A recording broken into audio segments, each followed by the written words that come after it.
Students, moving on to the next lecture of entrepreneurship part 2।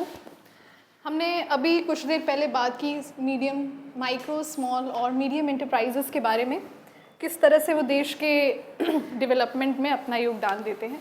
अब हम आगे बढ़ते हैं और हमारा नेक्स्ट चैप्टर और सबसे इम्पॉर्टेंट चैप्टर है जो फिनेंशियल इंस्टीट्यूशंस होती हैं। ये चैप्टर क्यों पर्टिकुलरली इम्पॉर्टेंट है? क्योंकि यहाँ पे आप इन फिनेंशियल इंस्टीट्यूशंस के बारे में पढ़ेंगे और इसमें से 13 हैं, जिनमें से 10 ऐसे हैं जिनकी आपको बेसिक जानकारी भी होनी चाहिए, जो इस लेक्चर में हम कवर करेंगे और वो आपके नोट्स में अवेलेबल होगा। सबसे पहले छोटी सी एक बात, फिनेंशियल इंस्टीट्यूशन 2 पार्ट में डिवाइड होते हैं। कमर्शियल इंस्टीट्यूशंस, जो आपके नॉर्मल बैंक्स होते हैं, वो कहलाते हैं commercial institutions.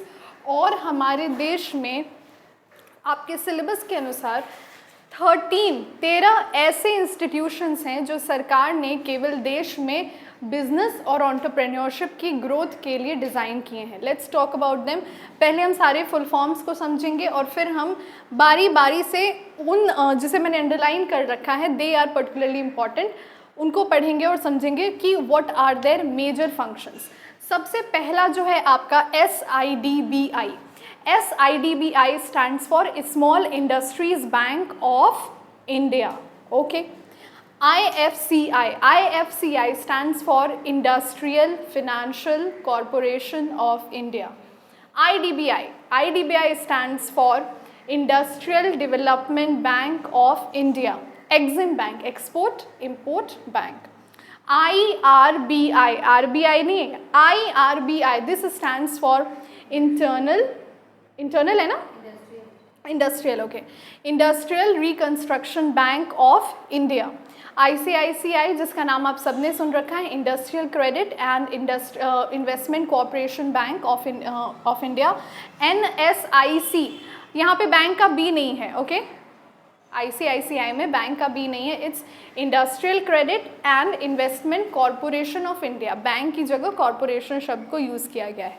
The next one is NSIC, which stands for national small industries corporation. Corporation नहीं है, कॉरपोरेशन, कॉरपोरेट से बना है। SFC stands for state financial corporation.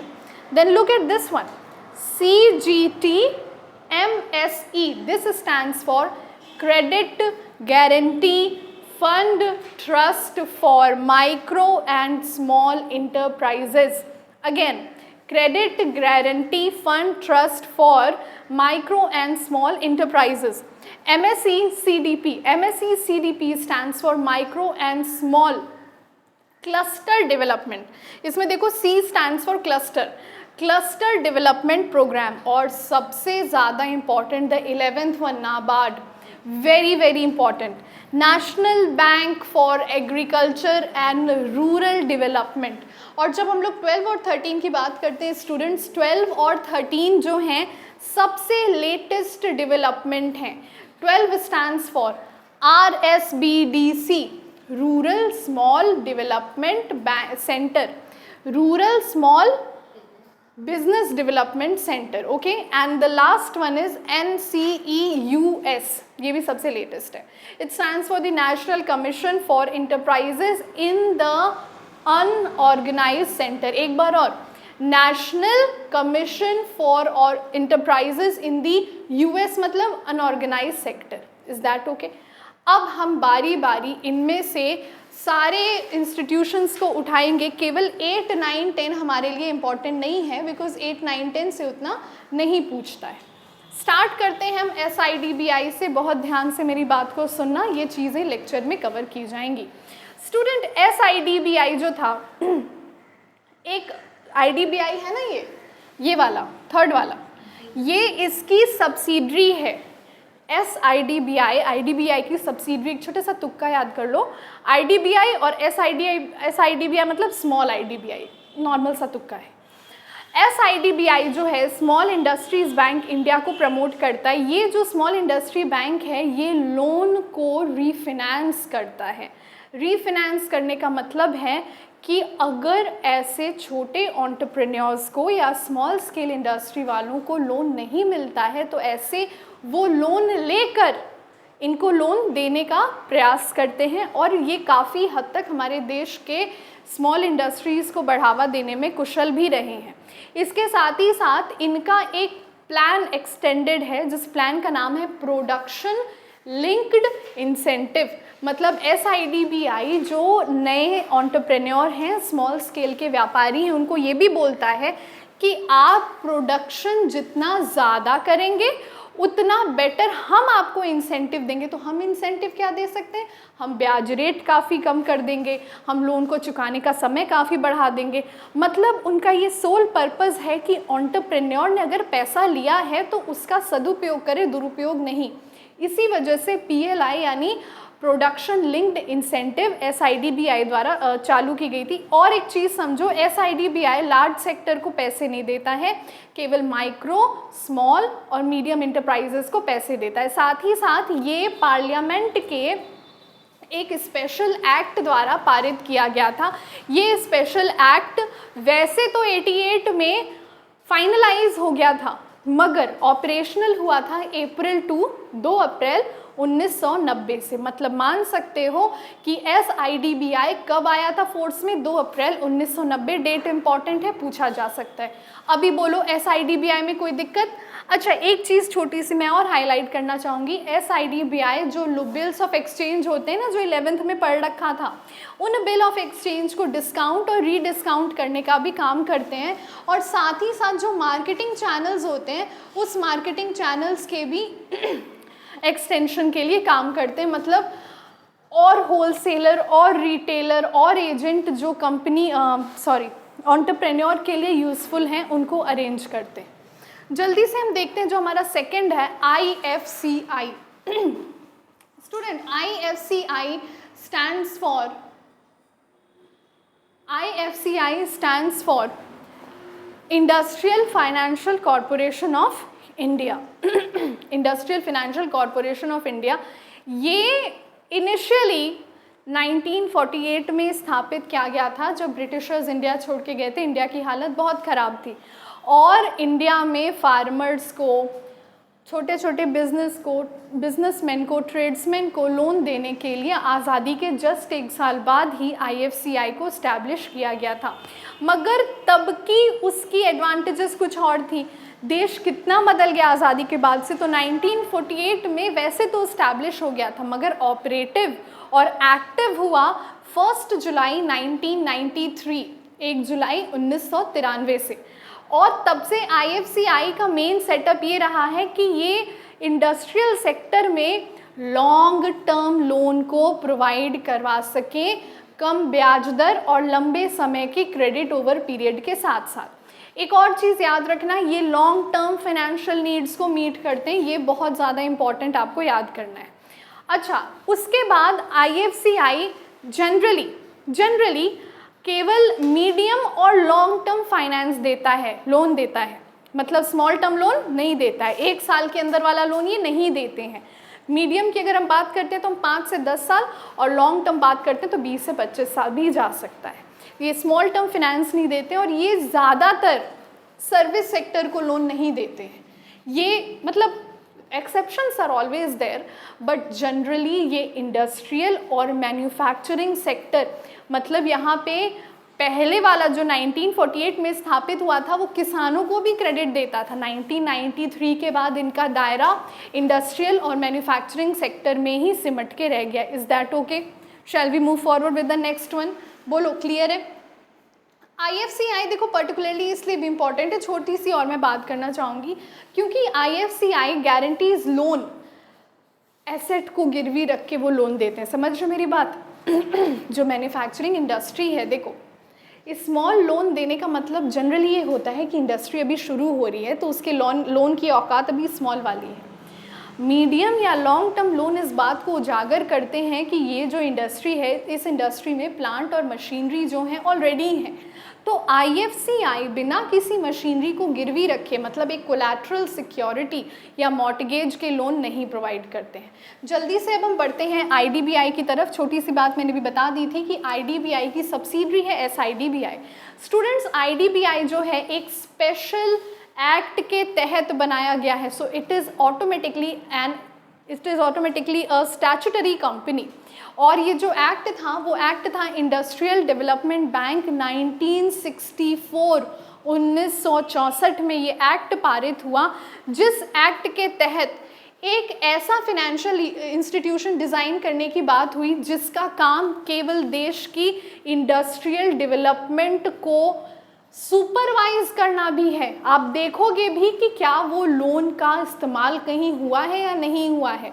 IDBI के बारे में छोटी छोटी और चीज़ें जान लो। आईडीबीआई वर्ल्ड का 10th लार्जेस्ट बैंक है, एमसीक्यू में पूछा जा सकता है। आईडीबीआई वर्ल्ड का 10th लार्जेस्ट बैंक है डेवलपमेंट के टर्म में।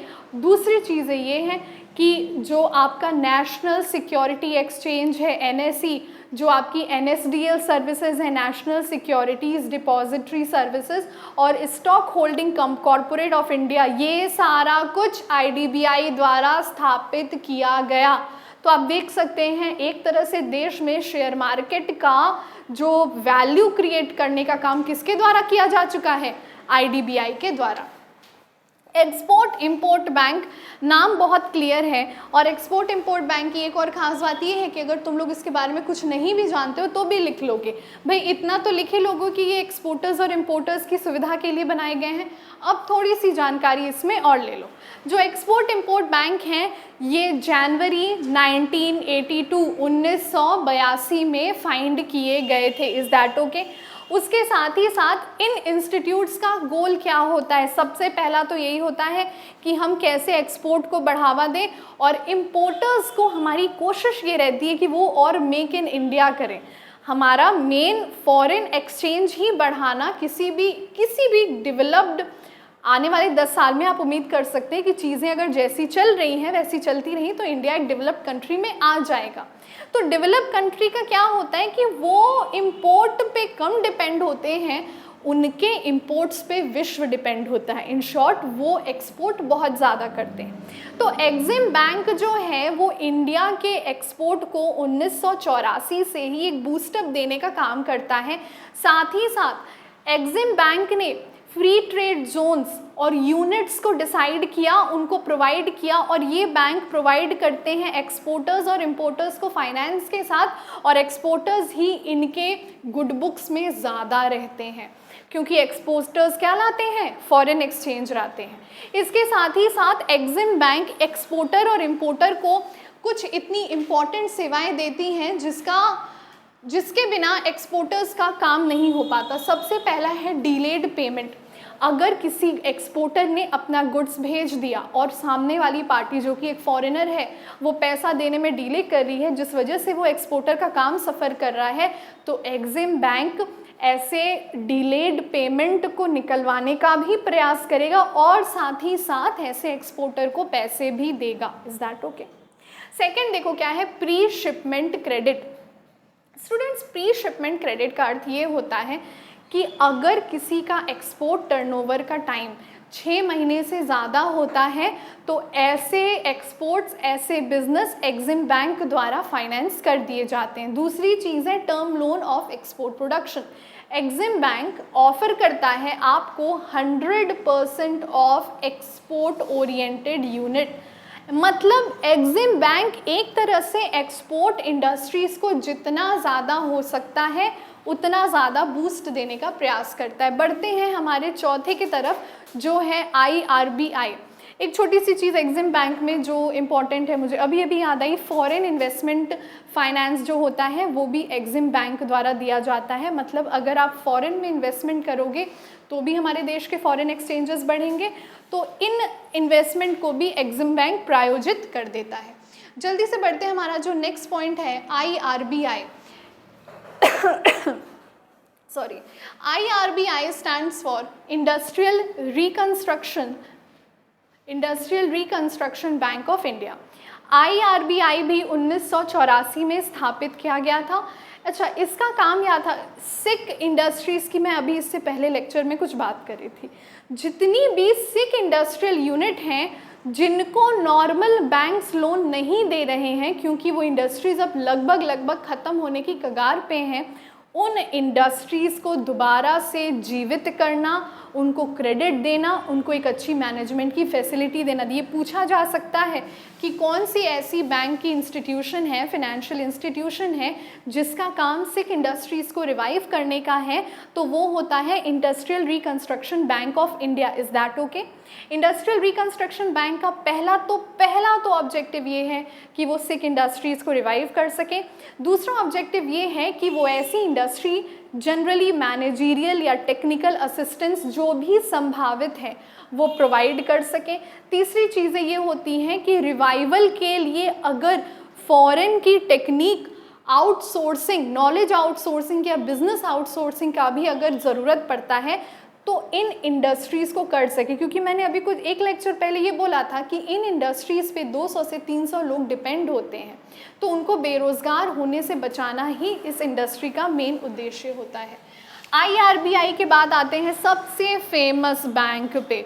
बच्चों को इसका फुल फॉर्म नहीं पता है, पर बच्चों को इस इंडस्ट्री का नाम पता है, और वो है industrial credit and investment corporation of India. Students थोड़ा सा सब्र रखो, बस ये लास्ट लेक्चर है, सोना मत। देखो, इंडस्ट्रियल क्रेडिट और इन्वेस्टमेंट कॉरपोरेशन ऑफ इंडिया, इसका स्टैब्लिशमेंट 1955 में, ICICI का स्टैब्लिशमेंट 1955 में कर दिया गया था।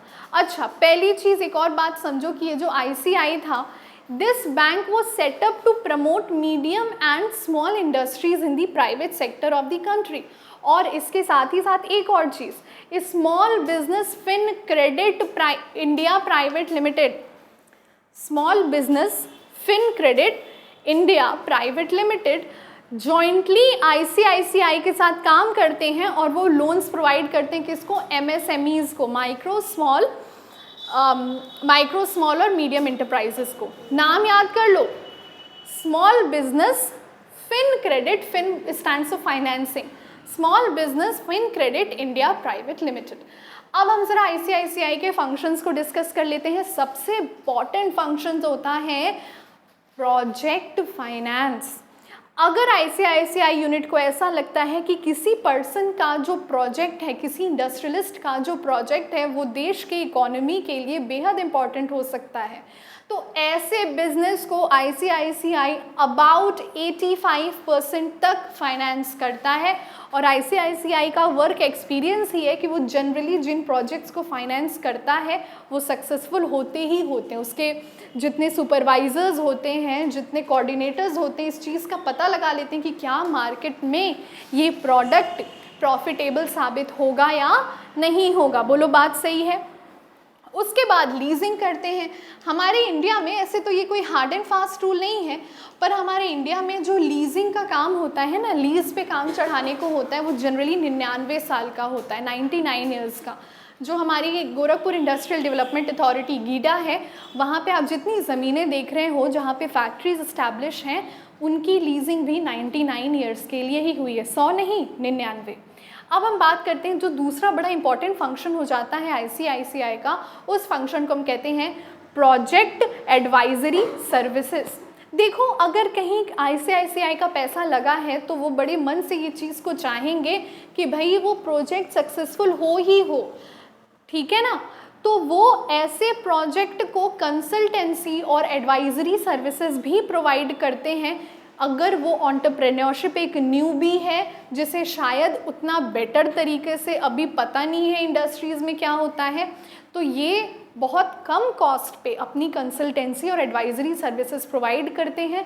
और मान के चलो, तुम जितने भी सक्सेसफुल मीडियम स्मॉल के इंटरप्राइजेस देख रहे हो, उन सारे को ICICI ने अपनी कंसल्टेंसी सर्विसेज दी हैं। उसके बाद facilitation of non resident Indian. अगर कोई व्यक्ति भारत का नागरिक अब तक नहीं था, पर अब वो भारत में आके व्यापार करना चाहता है, नॉन रेसिडेंट, इनकम टैक्स में पढ़ाया था, ऐसे लोगों को भी ICICI लोन देने में मदद करता है। और अंतिम बात, provision of foreign currency loan, very very important. अगर कोई व्यक्ति फॉरेन करेंसी में लोन लेता है और अब उसको इंडियन रुपीज़ में कन्वर्ट कराना है, तो ये काम भी कौन करवा देता है? RBI, ठीक है। But ICICI is one of those bank जो फॉरेन करेंसी लोन्स को प्रोवाइड करने में, हम इंडियन है, हमें भी डॉलर में लोन चाहिए, तो ऐसे लोन, क्योंकि अगर कोई इस तरह का लोन चाह रहा है ना, तो यही है कि वो बहुत बड़ा बिजनेसमैन है जो आगे चल के व्यापार को और विश्व स्तरीय लेवल पर करेगा। समझ में आ गई बात? जल्दी से हम बढ़ते हैं। जो हमारा 7th है NSIC। स्टूडेंट NSIC पर्टिकुलरली उतना इम्पॉर्टेंट नहीं है, मगर आपको इसके बारे में बेसिक जानकारी होना चाहिए। देखिए student, NSIC stands for, NSIC means national small industries corporation. जो नेशनल स्मॉल इंडस्ट्रीज कॉरपोरेशन है, इसका भी इस्टेब्लिशमेंट 1955 में कर दिया गया था। इसका मेन एम फिक्स एसेट है, किसी इंडस्ट्री को मशीनरी, प्लांट, इक्विपमेंट दिलाना इसका मुख्य एम होता है। और सेकेंड हैंड मशीनरी को बेचना, मार्केट में लॉन्च करना, मतलब पूरी तरह से किस तरह एक एंटरप्रेन्योर या एक इंडस्ट्रियलिस्ट, अगर खुद सोचो, क्या अगर किसी इंडस्ट्रियलिस्ट के पास फिक्स एसेट नहीं है तो क्या वो प्रोडक्शन कर सकता है? नहीं कर सकता है। तो NSIC का ये एम होता है कि सबसे पहले तो हम, अगर सेकेंड हैंड मशीनरी भी, आप एक बड़े इंडस्ट्रियलिस्ट हो, आप एक सेकेंड हैंड मशीनरी, आपने मतलब अपनी यूज्ड मशीनरी बेची, NSIC उस मशीनरी को दोबारा से रिफर्बिश करके एक स्मॉल स्केल इंडस्ट्री वाले को अवेल करा सकता है। और अगर उस स्मॉल स्केल इंडस्ट्रियलिस्ट के पास वो पैसा नहीं है तो वो लीजिंग पर भी उस मशीनरी को ले सकता है। Is that okay? NSIC के बाद हम देखें SFC 9th and 10th are not very important. बढ़ते हैं हमारे सबसे इंपॉर्टेंट पे जो है नाबार्ड। बढ़ते हैं हमारी जो सबसे इंपॉर्टेंट इंडस्ट्री है नाबार्ड के बारे में। स्टूडेंट्स, आप नाबार्ड को छोड़ नहीं सकते, नाबार्ड बहुत इंपॉर्टेंट टॉपिक है। मेक श्योर कि आप नाबार्ड के बारे में जितनी चीज़ें मैं यहाँ बता रही हूँ, एक एक पॉइंट आपके दिमाग में रहे।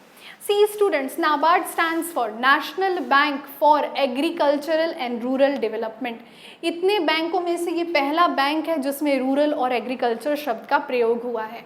तो बात बड़ी सिंपल है कि यहाँ पे हम ग्रामीण क्षेत्रों में और कृषि क्षेत्रों में विकास ढूंढते हैं, विकास करवाते भी हैं, देखते भी हैं, ट्रैक्टर्स, क्रेडिट फैसिलिटीज़ अवेल कराते हैं। 1982 में NABARD came into action. In 1932 it came into action. साथ ही साथ नाबार्ड इंडस्ट्रियल फाइनेंसिंग भी कराता है थ्रू रीफाइनेंसिंग दी कॉटेज इंडस्ट्री। अब तुम कहोगे मैम रीफाइनेंसिंग इंडस्ट्री आ गया तो फिर कहाँ से रूरल? लिखा है आपने कॉटेज इंडस्ट्री।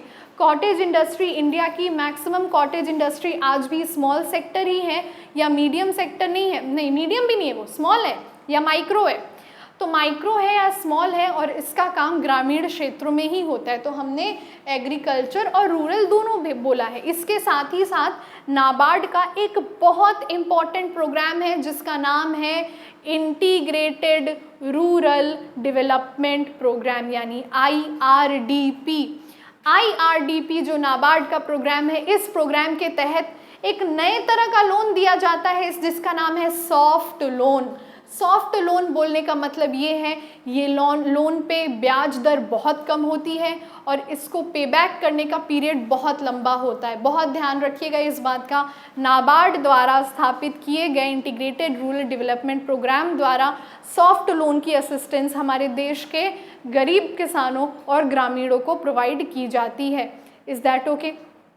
बढ़ते हैं हम, हमारा जो सेकेंड लास्ट टॉपिक है RSBDC। इससे पहले इसमें डिटेल में जाएं, प्रायोजक समझते हैं। जब आप टीवी पे कोई प्रोग्राम देखते होंगे तो स्पॉन्सर्ड बाय। RSBDC भी किसके द्वारा स्पॉन्सर्ड है? नाबार्ड द्वारा। ये चीज़ आपको पता होनी चाहिए। RSBDC stands for rural small business development centre. RSBDC stands for rural small business development centre. Students, ये नाबार्ड की ही एक यूनिट थी जिसका स्टैब्लिशमेंट माइक्रो, स्मॉल और मीडियम इंटरप्राइजेस के लिए कराया गया था।